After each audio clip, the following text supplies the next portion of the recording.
오늘 함께 은혜 받을 말씀은 고린도전서 1장 우리 26절부터 29절까지 말씀 보도록 하겠습니다. 찬양이 은혜스러우니까 오늘 설교도 굉장히 은혜스러울 것 같습니다. 자, 한번 제가 읽겠습니다. 형제들아, 너희를 부르심을 보라. 육체를 따라 지혜로운 자가 많지 아니하며 능한 자가 많지 않으며, 이거 능력이 있는 자가 많지 않다는 것이죠. 문벌 좋은 자가 많지 않냐며 많이 배운 자도 없대요. 그러나 하나님께서 세상에 미련한 것들을 택하사 지혜 있는 자들을 부끄럽게 하려 하시고, 세상에 약한 것들을 택하사 강한 것들을 부끄럽게 하려 하시며, 하나님께서 세상에 천한 것들과 멸시받는 것들과 없는 것들을 택하사 있는 것들을 폐하려 하심이나니, 이는 아무 육체도 하나님 앞에서 자랑하지 못하게 하려 하심이라. 아멘. 우리 옆에 분과 인사하겠습니다. 잘 오셨습니다. 축복합니다. 잘 오셨습니다.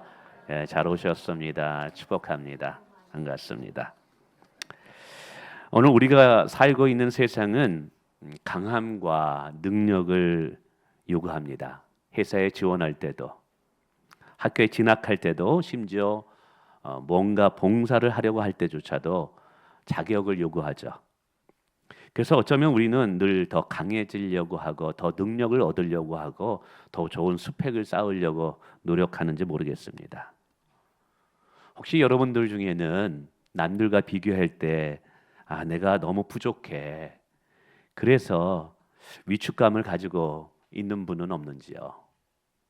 말솜씨도 별로 없고 나는 배경도 별로 좋지 않고 가진 것도 별로 없어서 좀 주눅이 들어있다고 하나요? 때로는 어떤 열등감이 있다고 하나요? 그런 분들이 혹시 이곳에 있지는 않는지요? 근데 오늘 본문은 그런 연약함이 하나님께서 우리를 사용하는데 전혀 장애가 없다고 말씀하고 있습니다. 연약함에 대한 우리의 편견을 뒤엎어버리는 하나님의 놀라운 선언을 보게 됩니다. 하나님께서 쓰시는 사람들의 공통점이 있습니다. 처음에는 다 약한 자들이었습니다. 결점도 있었고, 그리고 하여간 다 뭔가가 좀 부족했던 사람들입니다. 근데 하나님께서는 토기장이시기 때문에 그들을 다듬어서 훈련시켜서 하나님의 강함이 드러나도록 사용하시더라는 것이죠. 그래서 사람의 부족함과 연약함이 하나님께서 그들을 사용하는데 전혀 걸림돌이 되지 않았다는 사실입니다. 오히려 우리의 연약함은 하나님의 능력을 담을 수 있는 귀한 그릇이 됨을 보게 됩니다. 오늘 이 부분을 잠시 함께 나눠보고 싶어요. 오늘 본문을 통해서 첫 번째 제가 깨달은 것은 하나님께서 누군가를 쓰시고자 선택하실 때 세상의 기준이 아니라 하나님의 기준으로 선택하더라. 하나님께서 일하시는 방법은 언제나 사람의 생각과 다릅니다. 오늘 26절에 보니까 당시 고린도 교인들에 대한 모습을 이렇게 설명합니다. 너희에게는 육체를 따라 지혜 있는 자가 많지 아니하며 능한 자가 많지 아니하며 문벌이 좋은 자가 많지 아니하도다. 이거는 고린도 교회 대다수의 성도들은 세상적인 관점으로 보면 지혜롭지도 않았고요, 능력이 뛰어나지도 않았고요, 많이 배우지도 않았어요. 배경이 좋지도 않았어요. 그저 평범한 사람들, 혹은 세상적인 기준으로 보면 그것보다 더 못 미치는 비천한 사람들이었다는 거예요. 근데 왜 바울 사도는 이 이야기를 고린도 교인들에게 할까요? 그리고 오늘 성경에 기록한 이유는 무엇 때문일까요?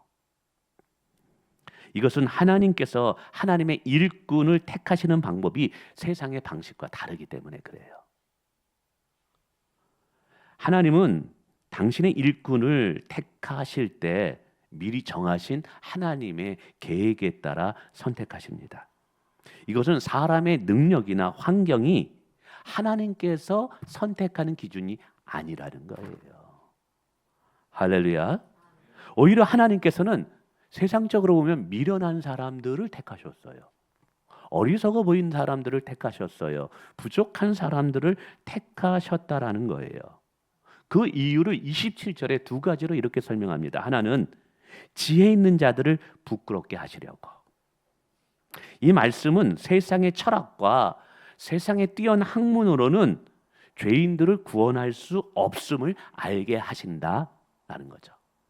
뿐만 아니라 강한 자들을 부끄럽게 하려 하시려고. 이거는 하나님의 구원의 역사가 인간의 힘과 능력으로 되어지는 것이 아니다. 오히려 하나님은 약한 자를 통해 하나님의 일을 하심으로 모든 능력이 사람에게 있는 것이 아니라 하나님께 있음을 알게 하려 하심이라. 할렐루야. 그러므로 혹 여기에 난 참 부족해, 난 배경도 그렇게 좋지 않아 라고 생각하는 분들이 있다면 기억하시길 바랍니다. 나의 약함이 하나님께서 나를 사용하시는데 전혀 걸림돌이 안 된다는 사실을요. 아멘. 어쩌면 내가 약하기 때문에 나를 사용하실 수 있는 거예요. 사람의 약함이 하나님의 일을 드러내는 가장 최적의 조건일 수 있다는 사실입니다. 저도 목회자로 부름받았을 때 이런 고민을 많이 했어요. 세상에 보니까요, 저보다 똑똑하고 뛰어나고 말 잘하는 사람들이 얼마나 많은지 몰라요. 저는요, 누군가하고 말싸움 해가지고 이겨본 적이 없어요. 집에 가서 내가 그때 그런 말을 했걸, 왜 그때 그런 말이 생각이 안 나가지고 그렇게 고민했던 적이 얼마나 많은지 몰라요. 주변에 보니까 나보다 실력이 있고 많이 배우고 말도 잘하고 그런 사람들을 사용하시면 하나님께서는 더 효과적일 텐데 왜 나를 사용할까? 그게 굉장히 궁금했어요. 그러던 어느 날 말씀을 묵상하다 오늘 본문을 봤어요. 그리고 깨닫게 되었죠. 바로 나의 약함 때문에 하나님이 나를 사용하구나. 왜요? 나의 약함을 통해 그리스도의 강함을 드러내고 싶어서, 나의 부족함을 통해서 복음의 위대하심을 드러내기 위해서, 오직 하나님의 영광을 위해서 약한 나를 쓰시는구나. 그래서 저는요, 하나님 앞에 쓰임 받아도 제가 자랑할 것이 아무것도 없어요. 저는 그냥 감사함으로 쓰임 받는 그냥 종인 거예요. 저는 머슴인 거예요. 여러분들도 기억하시길 바랍니다. 우리의 부족함과 연약함이 하나님께서 일하시는데 전혀 방해되지 않습니다. 내가 약하다고 해서 하나님이 나를 못 쓰는 것 아닙니다. 오히려 내 안에 내가 더 많으면 하나님이 못 써요. 내가 능력이 대단한 사람이야 라고 과신하면 하나님이 쓸 수 없어요. 하나님의 지혜보다 나의 지혜와 경험을 앞세우면 하나님이 쓰실 수 없어요. 이것이 세상의 방법과 하나님의 방법의 다름이에요. 오늘 우리의 약한 부분을 채우시는 분은 하나님이십니다. 그 부분을 채워서 결국 우리를 하나님의 뜻에 합당한 자로 세워가는 줄 믿으시길 바랍니다. 두 번째로 본문을 통해서 제가 깨달은 것은 하나님께서는 우리의 약함이 그리스도의 능력이 되게 하시고 우리의 지혜의 부족함이 그리스도의 지혜가 드러나게 하심으로 우리를 사용하신다. 다시요. 우리의 약함이 그리스도의 능력이 드러나게 하심으로 사용하고 우리의 지혜의 부족함이 예수 그리스도의 지혜의 위대하심을 드러나게 하심으로 우리를 사용하시더라는 거죠. 저는 이것을 우리의 약함 가운데 머무는 하나님의 능력이다라고 표현하고 싶습니다. 하나님께서 쓰임받는 위대한 인물들은요, 처음부터 완벽하게 준비된 자들이 아니었어요. 우리와 똑같았어요. 부족했고 연약했고 두려워했고 걱정도 많았고, 근데 토기장이신 예수 하나님께서 그들을 다듬고 훈련시켜서 마침내 하나님이 쓰시고자 하는 사람으로 하나님이 만들어간 거예요. 아멘.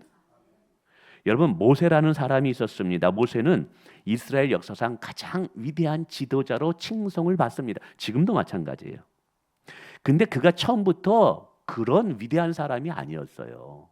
그는 살인자였고요. 그는 40년 동안 광야에서 도망자로 숨어 지냈던 사람이었어요. 하나님께서 한번 그를 쓰고자 불렀을 때 그는 떨리는 목소리로 이렇게 얘기합니다. 하나님, 나는 본래 말을 잘 못하는 사람이에요. 입이 뻣뻣하고 입술이 둔합니다. 하나님, 번지수 잘못 찾아온 것 같아요. 수십만 명을 이끌어가고 수십만 명을 이렇게 마음을 움직이려면 그래도 말을 잘해야 되잖아요. 근데 입술이 둔하다라는 것은 말재주가 없다라는 거예요. 그러나 하나님은 모세의 이 연약함 위에 하나님의 능력과 임재를 약속하십니다. 내가 내 입과 함께 있어 할 말을 가르치리라. 여러분, 모세의 능력은 그가 얼마나 말을 잘하는가가 아니라 하나님이 그와 함께 하신다는 그 사실 자체가 그에게는 능력이 되었다는 사실이에요. 아멘. 하나님은요, 모세가 내가 뭔가 할 수 있다, 나 잘할 수 있어, 그럴 때 그 사용하지 않았어요. 애굽의 왕자로 있었을 때 자기의 지혜와 자기의 지식과 자기의 능력을 통해서 이스라엘 백성들을 구출하려고 했어요. 근데 전혀 하나님 사용하지 않았어요. 근데 모세가 40년 동안 광야에서 훈련과 연단을 받으면서 내가 하나님의 일할 자격이 안 되는구나, 난 참 부족하구나. 근데 그때 나타나셔서 그를 사용하시더라는 거예요. 사도 바울도 보세요. 사도 바울은요, 신약 성경의 3분의 2를 기록한 사람이에요. 수많은 교회를 개척하고 복음의 기초를 놓은 사람이에요. 초대교회 기틀을 만든 자예요. 근데 그에게도 누구에게도 말하기 힘든 육체의 가시가 있었다고 말합니다. 이 가시는 그에게 끊임없는 고통을 주었고 사역의 방해가 되는 약점이 되었어요. 그래서 이 약점이 되는 이 가시를 없애달라고 하나님께 간절히 3번이나 기도했대요. 그런데 하나님의 응답은 뭔지 아세요? 내 은혜가 내게 족하다. 내 능력이 너의 약함을 통해서 드러나게 할 것이다. 할렐루야. 이때 바울은 깨달은 것이죠. 내가 똑똑하고 내가 강해서 내 능력으로 복음을 전하고 내 능력으로 전도를 많이 하고 교회를 세웠다면 결국 내가 나를 자랑하겠구나. 그럼 하나님의 능력이 나타나지 못하는구나. 그러나 이 약점, 이 육체의 가시 때문에 내가 매 순간 예수 그리스도를 의지할 수밖에 없고, 그럴 때 예수 그리스도의 능력이 나의 약함을 통해서 나타나는구나. 할렐루야. 이걸 깨달았던 거예요. 여러분, 이처럼 하나님은 우리의 약함 속에서 당신의 능력이 일하시도록 우리를 빚어가고 있다는 사실입니다. 그래서 혹시 여러분 약점 때문에 스트레스 받습니까? 남들에게 말하기 어려운 실패했던 어떤 경험들, 약점들이 있습니까? 그런데 기억하십시오. 여러분을 괴롭히는 그 약점이 어쩌면 하나님께서 여러분 안에 머물기를 원하는 그 자리일 수 있습니다. 여러분이 부족하다는 그 부족함이 하나님께서 그리스도의 능력을 채우실 공간이 될 수 있습니다. 할렐루야. 만약 여러분이 나의 약함과 부족함을 정확히 알고 그것 때문에 낙심하지 않고 열등감을 가지지 않고 오히려 더 예수님을 간절히 의지한다면 하나님은 그 약점을 통해 하나님의 가장 강력한 능력이 나타나게 하십니다. 저는요, 저의 약점을 숨기지 않아요. 부족한 건 부족한 그대로 얘기합니다. 그리고 제가 부족하다고 해서 절대로 저는 남과 비교하지 않습니다. 제가 부족하다고 해서 절대 열등감 가지지 않습니다. 왜요? 나는 나의 약함 때문에 더 예수 그리스도를 간절히 사모하기 때문에 그래요. 나의 부족함 때문에 하나님을 더 간절히 의지하기 때문에 그래요. 주님, 저 알잖아요. 저 주님 없으면 안 돼요. 저 예수님 없으면 저 망해요. 매 순간 이렇게 고백하고 이렇게 기도합니다.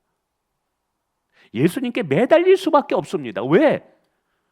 내 힘으로는 아무것도 할 수 없으니까.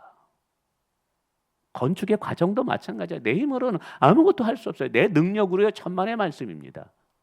그래서 더 간절히 내가 약하기 때문에, 내가 부족하기 때문에 예수님을 더 찾고 더 기도하고 더 무릎을 꿇습니다.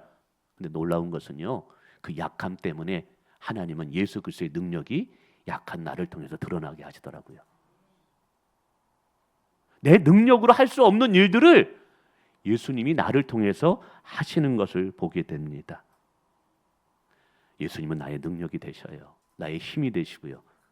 저는 영원토록 그 좋으신 예수님을 사랑하고 찬양할 것입니다. 아멘. 세 번째는 하나님의 최종 목표는 오직 하나님만 자랑하게 하려 하심이라는 것이죠. 오늘 29절에 말합니다. 이는 아무 육체도 하나님 앞에서 자랑하지 못하게 하려 하심이라. 이 말은 오직 하나님만 자랑하고 하나님만 높이기 위함이라는 말이죠. 만약 하나님께서 가장 지혜롭고 똑똑하고 능력 있고 문벌 좋은 사람들만 선택하여 일한다면 그 사람들은요, 나중에 무슨 말 할 줄 알았어요? 내가 잘나서, 내가 똑똑해서 내가 이런 일을 만들어냈다라고 생각할 거예요. 근데 그러한 자랑은 반드시 교만함으로 빠집니다. 그리고 그 교만함은 반드시 하나님이 받으실 영광을 가로채게 됩니다. 하나님은 이런 거 원치 않으셔요. 이렇게 내버려 두지 않으셔요. 인간의 이런 죄된 속성을 잘 알고 있어요. 그래서요, 하나님은 우리의 자랑할 것을 다 제거하십니다. 그리고 나서 쓰십니다. 우리의 좋은 결과가 오직 하나님의 은혜와 능력의 결과임을 드러내어 오직 하나님만이 영광을 받기를 원하십니다. 그래서 약한 자를 쓰시는 거예요. 그래서 부족한 자를 쓰시는 거예요. 할렐루야. 내가 스스로 강하다고 생각하고 대단한 사람이라고 생각하는 순간 하나님과의 관계를 단절됩니다. 그리고 더 이상 하나님의 은혜는 우리에게 부어지지 않습니다. 아셔야 돼요. 반대로 나는 연약합니다. 나는 부족합니다. 하나님은 은혜 없이는 안 됩니다. 하나님을 매 순간 의지할 때 연약하지만 그 연약한 자를 통해서 하나님의 역사는 더 분명하고 더 영광스럽게 선포되게 만드신다는 사실. 할렐루야. 그래서 이 은혜의 깨달음을 아는 성도는 세상 사람들의 평가에 좌지우지하지 않아요. 세상 사람들이 나를 어떻게 부르든 위대한 사람을 부르든 비천한 사람으로 보든 상관하지 않아요. 중요한 것은 내가 얼마나 하나님의 손에 붙잡혀 있는가. 할렐루야. 내가 얼마나 하나님의 손에 붙잡혀 있는가가 중요하다라는 거예요. 그러면 우리의 약함을 그리스도의 강함으로 하나님이 바꾸시기 때문에 그런 것이죠. 여러분 꼭 기억하십시오. 하나님은 우리가 강하기 때문에 쓰는 거 아니에요. 우리가 완벽하기 때문에 쓰는 거 아니에요. 우리가 지혜가 뛰어나서 문벌이 좋아서 여러분 쓰시는 거 아니에요. 우리가 스스로 약한 질그릇임을 깨닫고 그 아래 예수 그리스도의 보배를 담잖아요. 그러면 그 능력은 세상의 능력과 비교할 수 없는 능력이 된다는 사실이에요. 오늘 우리의 능력은 우리가 아니라 우리와 함께 하시는 하나님 예수 그리스도인 줄 믿습니다. 오늘 이 예배 후에 공동의회에서 중직자 선거를 합니다. 중직자 후보로 계신 분들 중에는 분명히 고민하는 분들이 있을 거예요. 내가 과연 이 귀한 직분을 감당할 자격이 있을까? 내 부족함으로 인해서 교회에 손해를 입히지는 않을까? 내가 잘 해낼 수 있을까? 고민하고 두려움을 가진 분들이 있을 것입니다. 그러나 오늘 성경을 통해서 확인된 진리를 여러분 가슴에 새기시기를 원합니다. 하나님께서는 여러분의 완벽한 자격증이나 화려한 경력을 보고 부르시는 것이 아니라는 사실. 어쩌면 여러분이 느끼는 그 염려함, 그 두려움이야말로 하나님께서 여러분을 부르시는 가장 중요한 이유가 된다는 사실입니다. 직분의 자리는요, 내가 능력이 있어서 감당해내는 자리가 아니라 하나님의 능력이 머물도록 내 약함을 내려놓는 자리예요. 내 약함을 내려놓잖아요. 하나님이 쓰시는 거예요. 아멘. 그러면요, 하나님께서 모세의 두난혀에 하나님의 말씀을 주셨고 바울의 육체의 가시에 그리스도의 능력이 머물렀듯이 우리의 약함 위에 하나님의 은혜가 머물러 하나님의 영광이 드러나도록 우리를 쓰실 것입니다. 아멘. 그러므로 여러분, 특별히 직분을 앞두고 있는 분들 두려워하지 마십시오. 나의 약함 때문에 주저하지 마세요. 하나님은 여러분이 능력이 있기에 부르신 것이 아니라 하나님이 함께하여 하나님의 능력을 나타낼 사람으로 부르셨다는 사실. 아멘. 하나님께서 우리 자신을 드러내 주기만 한다면, 그리고 여러분이 그 약함 속에서 정말 그리스도를 의지하기만 한다면 하나님은 여러분을 통해서 우리 교회를 든든히 세워가실 것입니다. 그리고요, 성도들을 살리는 거룩한 일들을 하게 하실 것입니다. 우리의 부족함을 채우시고 교회를 세워가실 분은 주님뿐밖에 없습니다. 그러므로 나의 부족함 그리스도의 은혜로 덮으시는 하나님께 순종하여서 혹시 정말 성도들이 뽑아주신다면 그 귀한 직분을 기쁨으로 감당해내시길 축원을 드리겠습니다. 그리고 마지막으로 중직자를 투표하시는 우리 성도분들, 어떤 분은 그냥 장로님을 아무나 그렇게 막 뽑고 몇 명 뽑는 그게 아니에요. 아까도 말씀드렸지만 교단 헌법이 있어요. 세례교원 25명당 한 분의 장로님을 뽑을 수가 있어요. 그리고 투표에서 3분의 2 이상 찬성표가 나와야지만 장로님이 될 수 있습니다. 목사님이 세우고 싶다고 해서 세우는 게 아니에요. 성도들의 3분의 2 이상 찬성을 받아야 돼요. 분명히 교회 중직자는 교회 기둥과 같은 존재로서 아주 중요합니다. 사람을 잘 뽑아야 되죠. 그러나 기억해 주실 것은 우리는 완전한 자를 뽑는 것이 아니라는 사실을 기억해 주셨으면 좋겠습니다. 오히려 자신의 부족함을 알고 어찌하든지 하나님의 은혜를 사모하는 자를 뽑아야 됩니다. 나의 나된 것이 하나님의 은혜임을 깨닫는 자를 뽑아야 됩니다. 부족하고 약하지만 그리스도를 붙잡을 때 그리스도가 그 연약한 자를 통해서 일하신다라는 믿음을 가진 자들을 우리는 뽑아야 되는 줄을 믿습니다. 아멘. 특별히 우리 청년들 같은 경우 누가 누군지 모르잖아요. 또 교회 오신 지 얼마 안 되신 분들은 후보자 명단 사진을 보여드리는데 누군지 몰라요. 나 이분 잘 몰라서 찬성표를 던지기가 좀 그래. 그래서 그냥 빈칸으로 내버려 둘래. 빈칸이 X입니다. 빈칸이 안 되는 겁니다. 그런 분들이 계시다면 그래도 담임 목사와 우리 장로님들인 당회원들이 여러 가지를 생각해보고, 그리고 또 저도 많이 기도했어요. 기도하고 이분은 교회에서 꼭 필요하다. 그래서 여러분 앞에 그 후보자를 내어놓은 것입니다. 그러니까 여러분이 잘 모르더라 할지라도 그래도 목사님과 당회원들을 믿고 긍정적인 방향으로 투표를 해 주시기를 부탁드리고, 그리고 정말 또 후보자분들이 열심히 다 일할 수 있는, 교회를 섬길 수 있는 기회를 주시기를 부탁을 드리겠습니다. 이게 제일 중요하네요. 기도하겠습니다.